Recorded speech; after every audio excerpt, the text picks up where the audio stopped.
Hello student, स्वागत है आपका यूपीएससी विद डीएस में, जिसमें हम पढ़ रहे हैं दृष्टि 2023 जो 1 मई 2022 से 15 अप्रैल 2023 की सभी समसामयिकी घटनाओं का वार्षिक संकलन है। इसमें हम वैज्ञानिक परिदृश्य को पढ़ रहे हैं। इसमें अभी तक हमने 4 लेक्चर कंप्लीट कर लिए हैं। यह हमारा 5वां लेक्चर होगा और इस विज्ञान परिदृश्य का अंतिम लेक्चर भी होगा। इसमें पढ़ते हैं हम रक्षा विज्ञान के बारे में, क्या क्या घटनाएँ इस साल में घटित हुई। इसमें पहला टॉपिक आता है पनडुब्बी रोधी पोत एंड्रोथ लॉन्च। इसके बारे में 21 मार्च 2023 को भारतीय नौसेना का पनडुब्बी रोधी पोत INS एंड्रोथ कोलकाता में हुगली नदी पर लॉन्च किया गया। यह कहाँ पे लॉन्च किया गया? कोलकाता में हुगली नदी पर। कब? 21 मार्च 2023 को। इसे केंद्र शासित प्रदेश लक्षद्वीप में स्थित एंड्रोथ द्वीप को दिए जाने वाले रणनीतिक महत्व दर्शाने के लिए इस पोत का नाम एंड्रोथ रखा गया। और यह पोत भारतीय नौसेना में messrs Garden Reach Ship Builders and Engineers द्वारा निर्माणाधीन 8 anti submarine warfare shallow watercraft परियोजना का दूसरा पोत है। ज्ञातव्य है कि 29 अप्रैल 2019 को रक्षा मंत्रालय व GRSE कोलकाता के बीच 8 anti submarine warfare shallow watercraft निर्माण के लिए अनुबंध पर हस्ताक्षर किया गया था। इस अनुबंध के तहत पहले anti submarine warfare craft Arnala का जलावतरण 20 दिसंबर 2022 को चेन्नई के तट पर किया गया। INS एंड्रोथ और INS अर्नाला दोनों की लंबाई 77.6 मीटर, चौड़ाई 10.5 मीटर और इसकी अधिकतम गति 25 समुद्री मील है। अब पढ़ते हैं INS बागीर को नौसेना में शामिल किया गया है। 23 जनवरी 2023 को स्कॉर्पियन श्रेणी की 5वीं स्टील्थ पनडुब्बी INS बागीर को मुंबई में भारतीय नौसेना में शामिल कर लिया है। INS बागीर पश्चिमी नौसेना कमान की बेड़े की पनडुब्बी के बेड़े का अंग होगी और INS बागीर को हिंद महासागर के गहरे क्षेत्र में पाई जाने वाली एक परभक्षी सैंड शार्क के नाम पर किया गया है। इसका जो नामकरण किया गया है वह जो हिंद महासागर क्षेत्र में पाई जाने वाली सैंड शार्क के नाम पर INS बागीर का नामकरण किया गया है। इसका ध्येय वाक्य साहस शौर्य समर्पण है। यह नवनिर्मित INS बागीर का निर्माण अब तक निर्मित सभी स्वदेशी पनडुब्बियों में सबसे कम समय में पूरा किया है। स्कॉर्पियन श्रेणी की पहली पनडुब्बी INS कलवरी है, जिसे दिसंबर 2017 में भारतीय नौसेना में शामिल किया गया। दूसरी पनडुब्बी INS खंदेरी है, जिसे सितंबर 2019 में भारतीय नौसेना में शामिल किया गया। तृतीय पनडुब्बी INS करंज है, जो मार्च 2021 में शामिल हुई, जबकि चतुर्थ पनडुब्बी INS बेला है, जिसे नवंबर 2021 में भारतीय नौसेना में शामिल किया गया। INS कलवरी से रिलेटेड क्वेश्चन काफ़ी एग्जाम में पूछे गए हैं, तो ये जो INS बागीर को अभी हाल ही में शामिल किया गया है उससे रिलेटेड भी क्वेश्चन पूछे जाने की संभावना है। स्कॉर्पियन श्रेणी की छठी एवं अंतिम पनडुब्बी INS बागसीर वर्तमान में परीक्षण में चरण में है। इन सभी पनडुब्बियों का निर्माण मझगांव लॉडॉक शिप यार्ड लिमिटेड मुंबई द्वारा फ्रांस के मैसर्स नेवल ग्रुप के सहयोग से प्रोजेक्ट 75 के तहत किया गया। अब पढ़ते हैं स्काई हॉक भारत का पहला 5G सक्षम ड्रोन बना है। जनवरी 2023 में भारत के पहले 5G सक्षम ड्रोन स्काई हॉक के विकास की घोषणा की।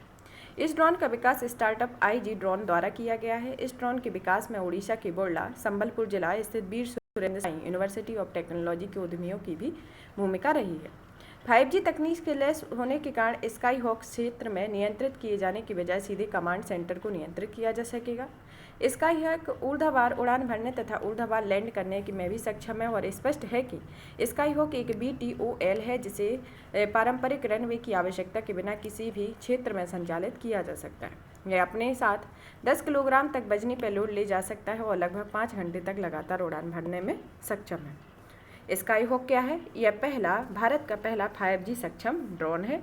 इसका विकास उड़ीसा के बोरला स्थित Virendra Sai university of technology के उद्यमियों ने इसमें महत्वपूर्ण भूमिका निभाई और स्काई हॉक एक VTOL vertical take off and landing है, जिसे पारंपरिक रनवे की आवश्यकता के बिना किसी भी क्षेत्र में संचालित किया जा सकता है और इसका वजन 10 किलोग्राम तक के वजनी पेलोड ले जा सकता है। अब पढ़ते हैं पृथ्वी सेकंड का सफल परीक्षण। 15 जून 2022 को भारत ने सतह से सतह पर मार करने वाली लघु दूरी की बैलिस्टिक मिसाइल पृथ्वी सेकंड का सफल परीक्षण किया। यह परीक्षण रेंज चांदीपुर उड़ीसा में किया गया और इस मिसाइल का रात्रिकालीन परीक्षण था। 10 जनवरी 2023 को ITR चांदीपुर से पुनः पृथ्वी सेकंड का परीक्षण संपन्न हुआ। ध्यातव्य है कि पृथ्वी सेकंड मिसाइल का प्रथम परीक्षण 27 जनवरी 1996 को किया गया। पृथ्वी सेकंड का विकास प्राथमिक रूप से भारतीय वायुसेना द्वारा उपयोग किए जाने हेतु किया गया था। हालांकि भारतीय थल सेना में भी पृथ्वी सेकंड का उपयोग करती है। पृथ्वी सेकंड एक स्वदेशी मिसाइल है जो सतह से सतह मार करने वाली एक बैलिस्टिक मिसाइल होती है। लघु दूरी की बैलिस्टिक मिसाइलों की रेंज लगभग 1000 किलोमीटर या उससे कम होती है और पृथ्वी सेकंड मिसाइल का परास रेंज 250 से 350 किलोमीटर के बीच है और यह मिसाइल 500 से 1000 किलोग्राम तक के पेलोड ले जाने में सक्षम है। और इसमें क्या किया गया है हाल ही में, इसमें सतह से सतह पर मार करने वाली लघु दूरी बैलिस्टिक मिसाइल पृथ्वी सेकंड का परीक्षण चांदीपुर उड़ीसा में किया गया, जो एक रात्रिकालीन परीक्षण था। अब पढ़ते हैं आईएनएस मोरमुगाओ भारतीय नौसेना में शामिल। 18 दिसंबर 2022 को मुंबई स्थित नौसैनिक पोतगाह में भारतीय नौसैनिक पोत मोरमुगाओ D67 को भारतीय नौसेना में शामिल किया गया है। गोवा के पश्चिमी तट पर स्थित एक ऐतिहासिक बंदरगाह शहर मोरमुगाओ के नाम पर ही इस पोत का निर्माण किया गया। गौरतलब नामकरण किया गया के नाम पर, ऐतिहासिक बंदरगाह शहर मोरमुगाओ के नाम पर ही। आईएनएस मोरमुगाओ परियोजना 15B के तहत निर्मित दूसरा युद्धपोत है। 15B में प्रोजेक्ट 15 के तहत निर्मित किए जा रहे 4 पोतों का निर्माण निम्नलिखित है। पहला है आईएनएस विशाखापट्टनम, दूसरा है आईएनएस मोरमुगाओ। आईएनएस विशाखापट्टनम को 21 नवंबर 2021 को मझगांव डॉक शिपयार्ड लिमिटेड के द्वारा निर्मित किया गया था।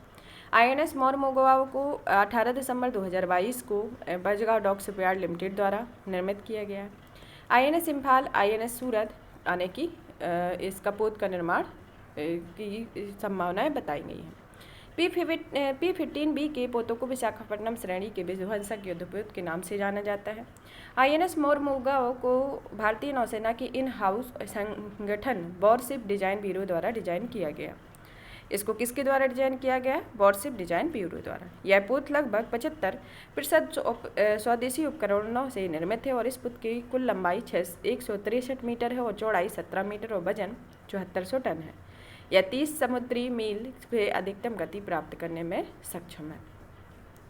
अब पढ़ते हैं प्रचंड हल्का लड़ाकू हेलीकॉप्टर। 3 अक्टूबर 2022 को हल्के लड़ाकू हेलीकॉप्टर को औपचारिक रूप से भारतीय वायुसेना में शामिल कर लिया गया है। हल्के लड़ाकू हेलीकॉप्टर की भारतीय वायुसेना में तैनाती हेतु जोधपुर राजस्थान में आयोजित औपचारिक समारोह की अध्यक्षता रक्षा मंत्री राजनाथ सिंह के द्वारा की गई। इस हल्के लड़ाकू हेलीकॉप्टर को प्रचंड नाम दिया गया। यह लड़ाकू हेलीकॉप्टर LCH 5.8 टन श्रेणी का है। जिसे हिंदुस्तान एरोनॉटिक्स लिमिटेड द्वारा डिजाइन किया गया है। यह पहला स्वदेशी बहुउद्देशीय लड़ाकू हेलीकॉप्टर है। यह हेलीकॉप्टर 2 शक्ति इंजनों द्वारा चालित है, जिसका विकास संयुक्त रूप से HAL तथा फ्रांस के सेफ्रेन समूह द्वारा किया गया है। यह हेलीकॉप्टर 268 प्रति घंटे की अधिकतम गति से उड़ान भरता है, जिसकी रेंज 550 है। यह हेलीकॉप्टर में उन्नत हल्के हेलीकॉप्टर ध्रुव की कई तकनीकी विशेषताएं शामिल हैं। LCH के पहले ऐसे लड़ाकू हेलीकॉप्टर होने का गौरव प्राप्त हुआ है, जिसे 500 किलोग्राम भार के साथ समुद्री तल से 4700 मीटर की ऊंचाई पर सियाचिन में फॉरवर्ड बेस पर लैंड करने की सफलता प्राप्त की थी। LCH को भारतीय वायुसेना की नवनिर्मित नंबर 143 हेलीकॉप्टर इकाई में शामिल किया गया। अब पढ़ते हैं अग्नि प्राइम का सफल परीक्षण। 21 अक्टूबर 2022 को रक्षा अनुसंधान एवं विकास संगठन द्वारा नई पीढ़ी की परमाणु क्षमता युक्त मध्यम दूरी की बैलिस्टिक मिसाइल का सफल परीक्षण किया गया। यह मिसाइल एक अग्नि प्राइम मिसाइल है। यह सफल परीक्षण उड़ीसा के बालासोर स्थित डॉक्टर APJ अब्दुल कलाम द्वीप पर किया गया। अग्नि श्रेणी की सतह से सतह पर मार करने वाली मिसाइलों का अत्याधुनिक संस्करण है, जिसकी मारक क्षमता 1000 से 2000 किलोमीटर है। यह एक कनिस्तरीकृत मिसाइल है, जिसे रोड या रेल प्लेटफॉर्म के से लॉन्च किया जा सकता है। यह एक द्विचरणीय मिसाइल है, जिसका वजन 23 से 25 टन है। हाल ही में रक्षा मंत्रालय DRDO द्वारा नई पीढ़ी की परमाणु क्षमता युक्त मध्यम दूरी की बैलिस्टिक मिसाइल का सफल परीक्षण किया गया, जिसका नाम है मिसाइल अग्नि-P। अब पढ़ते हैं INS तारागिरी का जलावतरण। 11 सितंबर 2022 को प्रोजेक्ट 70A के तहत निर्मित युद्धपोत INS तारागिरी का मुंबई में जलावतरण किया गया। INS तारागिरी का निर्माण मुंबई में मझगांव डॉक शिपयार्ड लिमिटेड द्वारा किया गया है। इसका नाम उत्तराखंड के गढ़वाल में स्थित हिमालय की एक पर्वत श्रृंखला के नाम पर रखा गया है। P70 ने पोतों की सूची तथा जिनका जलावतरण किया जा चुका है, जिसमें आते हैं जिनका नाम है नीलगिरी, उदयगिरी, तारागिरी। इसको MDL के द्वारा निर्मित किया गया है, जिसका जलावतरण क्रमशः 2019, 2022 और 2022 में हुआ है। और आता है हिमगिरी, दूनागिरी। यह JRSE के द्वारा किया गया। इसका जो डेट है, इसको 16 दिसंबर 2020 को हिमगिरी को और दूनागिरी को 15 जुलाई 2022 को इसमें जलावतरण किया गया था। अब पढ़ते हैं INS विक्रांत के बारे में। INS विक्रांत पहला स्वदेशी विमान वाहक पोत है। 2 सितंबर 2022 को प्रधानमंत्री नरेंद्र मोदी ने देश के पहले स्वदेशी विमान वाहक पोत का राष्ट्र को समर्पित किया। यह स्वदेशी विमान वाहक पोत का नाम INS विक्रांत है। यह कोच्चि स्थित कोचिन शिपयार्ड लिमिटेड में आयोजित एक समारोह में INS विक्रांत को भारतीय नौसेना में शामिल किया गया। प्रथम स्वदेशी विमान वाहक पोत का नाम उसके विख्यात पूर्ववर्ती और भारत के पहले विमान वाहक पोत INS विक्रांत के नाम पर रखा गया है। INS विक्रांत का डिजाइन भारतीय नौसेना की अपनी संस्था वॉरशिप डिजाइन ब्यूरो ने तैयार किया, जिसका निर्माण पत्तन पोत परिवहन राज्य जल मार्ग मंत्रालय के अधीन सार्वजनिक क्षेत्र की कंपनी कोचिन शिपयार्ड लिमिटेड द्वारा किया गया।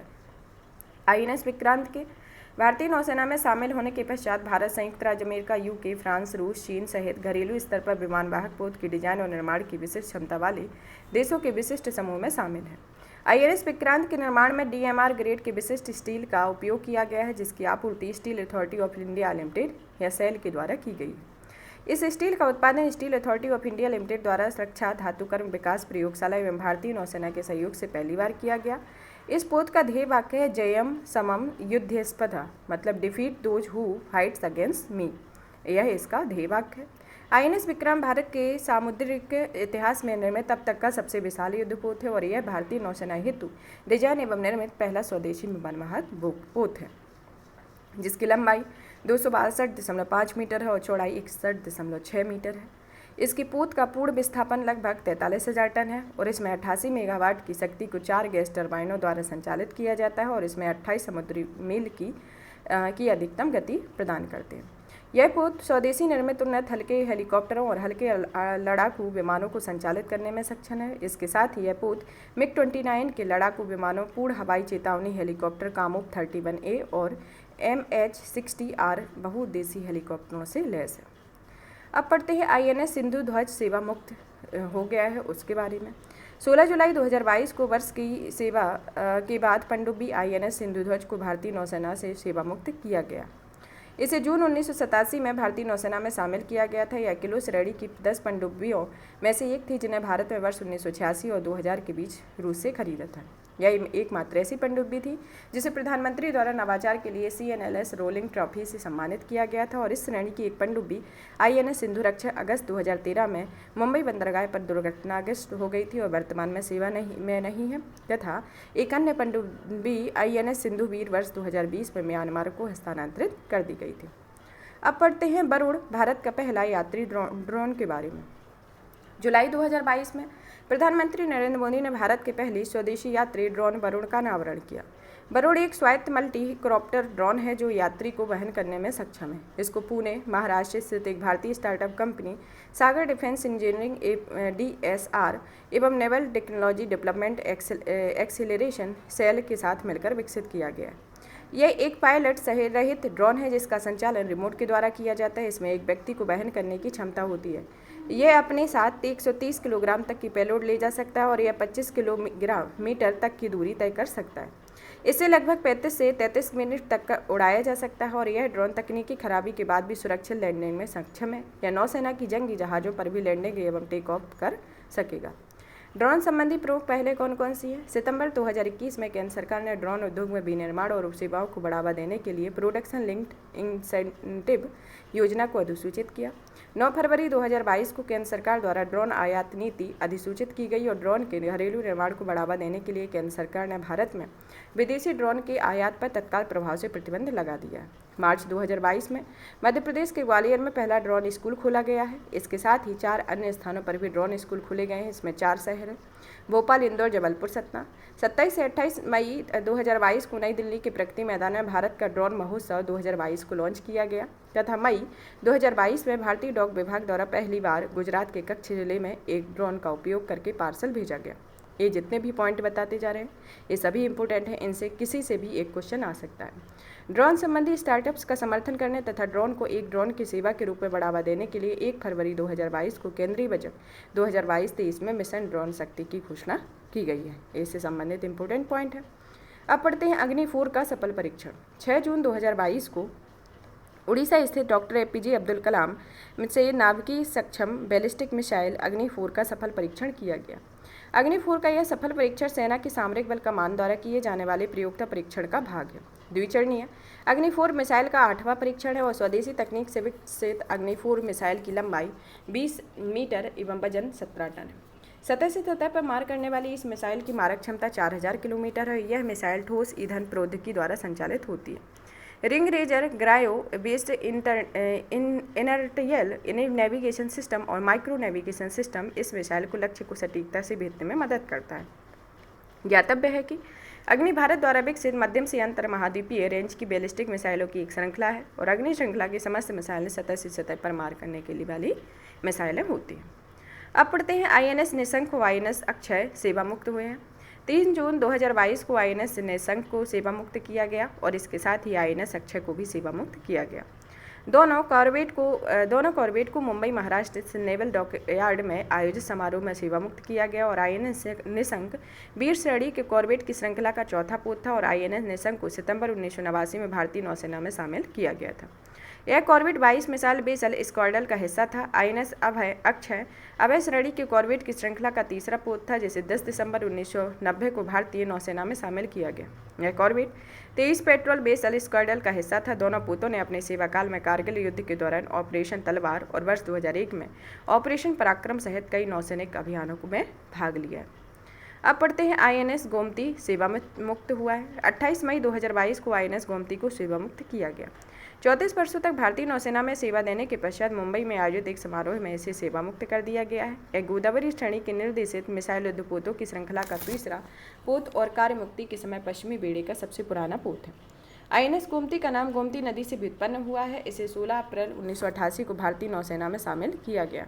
गौरतलब है कि गोदावरी श्रेणी के अन्य दो पोतों INS गोदावरी INS गंगा को क्रमशः 23 दिसंबर 2015 से 22 मार्च 2018 को सेवा मुक्त किया जा चुका है। ध्यातव्य है कि गोदावरी श्रेणी के 3 पोतों का निर्माण मझगांव डॉक शिपयार्ड लिमिटेड द्वारा मुंबई में किया गया और INS गोमती ने कई अभियानों में भाग लिया जिसमें 1988 का ऑपरेशन कैक्टस, 2001-2 का ऑपरेशन पराक्रम और 2004-5 का ऑपरेशन रेनबो शामिल है। और 28 मई 2022 को पोत को औपचारिक रूप से उत्तर प्रदेश सरकार को हस्तांतरित किया गया। सेवा मुक्ति के पश्चात इस पोत का विरासत को गोमती नदी लखनऊ के तट पर स्थापित किए जा रहे ओपन एयर संग्रहालय में जीवंत रखा जाएगा। अब पढ़ते हैं सर्वेक्षण पोत निर्देशक के बारे में। 26 मई 2022 को चेन्नई स्थित कटुपल्ली में सर्वेक्षण पोत निर्देशक का जलावतरण किया गया। सर्वेक्षण पोत निर्देशक भारतीय नौसेना के लिए LNT के सहयोग से Garden Reach Shipyard and Engineering द्वारा निर्माणाधीन 4 सर्वेक्षण पोत परियोजना का दूसरा पोत है। भारतीय नौसेना हेतु निर्मित इस पोत के प्रथम सर्वेक्षण पोत INS संध्याय का जलावतरण कोलकाता में 5 दिसंबर 2021 को किया गया। इस परियोजना के तहत 4 पोतों में से 3 का आंशिक निर्माण कटुपल्ली स्थित LNT में JRSE और LNT शिप बिल्डिंग के बीच सार्वजनिक निजी भागीदारी दृष्टिकोण के तहत किया जा रहा है। सर्वेक्षण पोत परियोजना के तहत निर्मित पोत लगभग 3400 टन वजनी होगा और इसमें लगभग 235 कर्मी सवार हो सकेंगे। इन पोतों को 14 समुद्री मील की क्रूज गति और 18 समुद्री मील की अधिकतम गति पर परिचालित करने के लिए डिजाइन किया गया। अब पढ़ते हैं प्रमुख युद्ध अभ्यास जो 2022-23 में रहे, इनके बारे में। इनसे रिलेटेड क्वेश्चन एक न एक हमेशा एग्जाम में पूछा जाता है कि यह कौन कौन देश इन युद्ध अभ्यास में भागीदार रहा और यह कहाँ पर किया गया। तो आप इसको पढ़ें और इसका एक छोटा नोट्स भी बना सकते हैं। इसमें पहला आता है कोबरा वॉरियर। कोबरा वॉरियर एक बहुपक्षीय भागीदार देश है। यह वायु सैन्य बहुपक्षीय अभ्यास है। इसकी विशेषता ब्रिटेन में रॉयल एयर फोर्स के बेडिंगस्टन एयर फोर्स बेस पर आयोजित किया गया। यह भारत के मिराज 2000 लड़ाकू विमान C-17 ग्लोबमास्टर 13 और IL-78 मिड एयर रिफ्यूलर विमान शामिल है। कौन सा? Cobra warrior. कोबरा वॉरियर एक बहुपक्षीय भागीदार देशों का द्वारा युद्ध अभ्यास किया जाता है। यह वायु सैन्य बहुपक्षीय अभ्यास है जिसे ब्रिटेन में रॉयल एयर फोर्स के बेगिंगटन एयर फोर्स बेस पर आयोजित किया गया। दूसरा आता है बोल्ड कुरुक्षेत्र जो 6 से 13 मार्च 2023 को को किया गया। यह भारतीय वायुसेना और सिंगापुर सेना के बीच किया गया। यह युद्ध अभ्यास एक सैन्य अभ्यास है।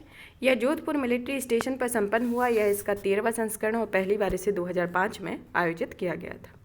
अब पढ़ते हैं ट्रोपेक्स 2023 के बारे में। इसे नवंबर 2022 से मार्च 2023 में इसका युद्ध अभ्यास किया गया। यह भारतीय वायुसेना का है। इसमें नौसेना अभ्यास किया गया और हिंद महासागर क्षेत्र में आयोजित हुआ और भारतीय नौसेना का सबसे बड़ा युद्ध अभ्यास है। इसे सी विजिल या एमफीएक्स शामिल है। एमफीएक्स PHEX इसमें शामिल है। अब पढ़ते हैं डेजर्ट फ्लैग के बारे में। इसे 27 फरवरी से 17 मार्च 2023 को किया गया। यह एक बहुपक्षीय भागीदार देशों का युद्ध अभ्यास है। यह वायुसेना अभ्यास है। यह इसका 8वां संस्करण है। इसे संयुक्त अरब अमीरात में आयोजित किया गया। भारतीय वायुसेना में LCA तेजस C-17 ग्लोमास्टर 3rd अभ्यास में शामिल है। अब पढ़ते हैं कटलेस एक्सप्रेस के बारे में। यह बहुपक्षीय भागीदार देश हैं। इसमें समुद्री अभ्यास है। यह इसका अन्य नाम अंतर्राष्ट्रीय समुद्री अभ्यास है जो खाड़ी क्षेत्र में आयोजित होता है और INS त्रिकंद्र में भारतीय नौसेना का प्रतिनिधित्व किया है। अब आता है 6 नंबर पर फ्री जेंस 2023 जो 7 से 8 मार्च 2023 को जारी किया गया। यह भारत और फ्रांस के बीच का इसके भागीदार देश हैं। यह युद्ध अभ्यास एक सैन्य अभ्यास के प्रकार का है। इसको तिरुवनंतपुरम केरल में आयोजित किया गया। यह पहला संस्करण है। कौन? फ्री जेंस 2023। अभ्यास डस्ट लेक यह फरवरी मार्च 2023 में भारत और उज्बेकिस्तान के बीच दोनों देशों के बीच भागीदार देश रहे हैं तथा यह इसका जो प्रकार रहा है वह सैन्य अभ्यास रहा है तथा इसकी विशेषताओं में यह 4था चरण है जिसे पिथौरागढ़ उत्तराखंड में आयोजित किया गया है। 8वें नंबर पर आता है धर्म गार्जियन जो भारत और जापान के बीच 17 फरवरी से 2 मार्च 2023 के बीच आयोजित हुआ। यह एक सैन्य अभ्यास है। यह इसका 4था संस्करण है जो जापान में आयोजित हुआ। अब पढ़ते हैं युद्ध अभ्यास 9 नंबर का अभ्यास कोंकण जो 20 से 22 मार्च 2023 को भारतीय नौसेना और रॉयल नेवी ब्रिटेन के बीच संपन्न हुआ। यह द्विपक्षीय समुद्री अभ्यास है जो अरब सागर में कोंकण तट पर आयोजित हुआ। इसमें भारत के INS त्रिशूल द्वारा प्रतिभाग लिया है। फिर पढ़ते हैं ला पेरोस 2023 के बारे में जो बहुपक्षीय सैन्य अभ्यास है जिसे नौसेना का अभ्यास है जो द्विवार्षिक है। इसे 13 से 14 मार्च 2023 को आयोजित किया गया। इसका आयोजन हिंद महासागर क्षेत्र में किया गया और तीसरे संस्करण में भारत की तरफ से INS सह्याद्री और INS ज्योति शामिल किए गए।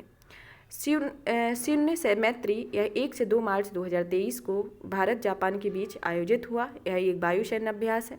यह भारत जापान संयुक्त सेना अभ्यास धर्म गार्जियन के साथ आयोजित है और भारतीय वायुसेना का C-17 ग्लोमास्टर 3rd विमान शामिल है। अभ्यास एमफेक्स यह भारत की जल थल वायु सेना तीनों सेनाओं के देश इसमें भागीदार देश हैं। यह सबसे बड़ा समन्वित अभ्यास है जो द्विवार्षिक है। यह आंध्र प्रदेश के काकीनाडा में पहली बार आयोजित हुआ। फिर आता है वीर गार्जियन जो 12 से 26 जनवरी 2023 को भारत और जापान के मध्य हुआ। यह संयुक्त वायु रक्षा अभ्यास है और यह आयोजन जापान के हायाकुरी एयरबेस पर हुआ। यह दोनों देशों के बीच पहला द्विपक्षीय वायु रक्षा अभ्यास रहा है।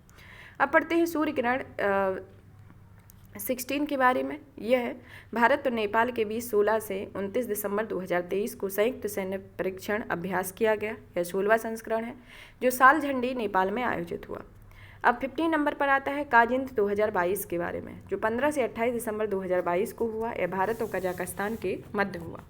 यह संयुक्त सैन्य अभ्यास है जो इसका 6ठा संस्करण है। इसको उमरोई मेघालय में आयोजित किया गया।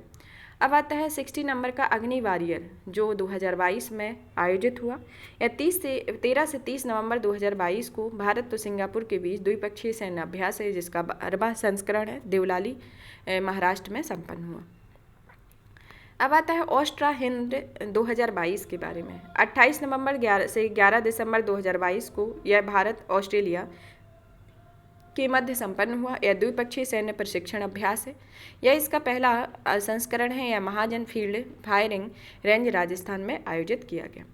80 नंबर पर आता है हरिमऊ शक्ति जो 28 नवंबर से 12 दिसंबर 2022 के बीच भारत और मलेशिया के बीच एक द्विपक्षीय वार्षिक प्रशिक्षण अभ्यास किया गया जो मलेशिया की क्लूआंग स्थित पुलाई में आयोजित हुआ। अब आता है 19 नंबर पर नसीम अल बहर 2022 जो भारत और ओमान के बीच हुआ। यह द्विपक्षीय नौसैन्य अभ्यास है जो 13वां संस्करण है जो ओमान तट पर आयोजित किया गया, जिसमें भारत के INS त्रिकंद और INS सुमित्रा शामिल रहे। अब आते हैं गरुड़ शक्ति 2022। यह भारत और इंडोनेशिया के बीच आयोजित हुआ। यह थल सेनाओं के बीच द्विपक्षीय संयुक्त प्रशिक्षण अभ्यास है जो इसका 8वां संस्करण है। सांगा बुआना प्रशिक्षण क्षेत्र करावांग इंडोनेशिया में संपन्न हुआ। अब आता है 21 नंबर का मालाबार अभ्यास 2022 जो 8 से 15 नवंबर 2022 को बहुराष्ट्रीय भारत, जापान, ऑस्ट्रेलिया एवं अमेरिका के देशों के बीच हुआ। यह समुद्री अभ्यास की 30वीं वर्षगांठ है। इसे 1992 में शुरू किया गया था। यह इसका 26वां संस्करण है।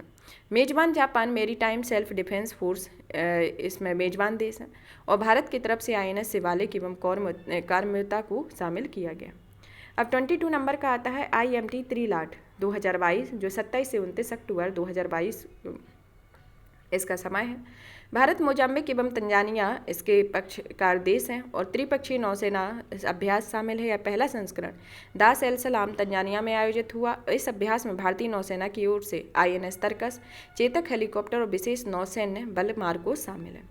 अब आता है टाइगर ट्रायम्फ 18 से 20 अक्टूबर 2022 जो भारत और अमेरिका के बीच हुआ। यह त्रिसेवा मानवीय सहायता एवं आपदा राहत अभ्यास है। इसका दूसरा संस्करण है जिसे विशाखापट्टनम में आयोजित किया गया। 24 नंबर आता है सिम्बेक्स 2022 के बारे में जो 26 से 30 अक्टूबर 2022 के बीच हुआ। यह भारत और सिंगापुर के देश इसके भागीदार देश रहे और यह नौसैन्य अभ्यास है। इसका 29वां संस्करण है जो 2 चरणों में संपन्न हुआ। पहला चरण विशाखापट्टनम बंदरगाह में तथा दूसरा चरण बंगाल की खाड़ी में किया गया। अब आता है 25 नंबर का इप्सामार 7 जो 10 से 12 अक्टूबर 2022 को हुआ। यह भारत, ब्राज़ील और दक्षिण अफ्रीका के मध्य हुआ। यह एक नौसैन्य समुद्री अभ्यास है जो 7वां संस्करण है। इसे पोर्ट गके बेरहा दक्षिण अफ्रीका में आयोजित किया गया। अब 26 नंबर पर आता है अभ्यास ककाडू 2022 जो 15 से 25 सितंबर 2022 को आयोजित हुआ। यह बहुराष्ट्रीय द्विवार्षिक नौसैन्य अभ्यास है जिसे डॉर्बिन ऑस्ट्रेलिया में आयोजित किया गया, जिसका मुख्य विषय पार्टनरशिप, लीडरशिप, फ्रेंडशिप है और यह INS सतपुड़ा एवं P-8I गश्ती विमान शामिल है। अब आता है 27 नंबर का एक्स 2022 जो 1 से 18 अगस्त के बीच किया गया। यह भारत और वियतनाम के बीच का द्विपक्षीय सैन्य अभ्यास है। यह इसका तीसरा संस्करण है जिसे चंडी मंदिर हरियाणा में आयोजित किया गया। यहाँ पर हमारे युद्ध अभ्यास फिनिश होते हैं। इसी के साथ ही हमारा वैज्ञानिक परिदृश्य का जो लेक्चर है वो भी फिनिश होते हैं। अब नेक्स्ट क्लास में नेक्स्ट लेक्चर के साथ नए और नेक्स्ट टॉपिक के साथ मिलेंगे। और भी इसी तरीके की वीडियो को देखने के लिए चैनल को लाइक करें, सब्सक्राइब करें, शेयर करें। धन्यवाद।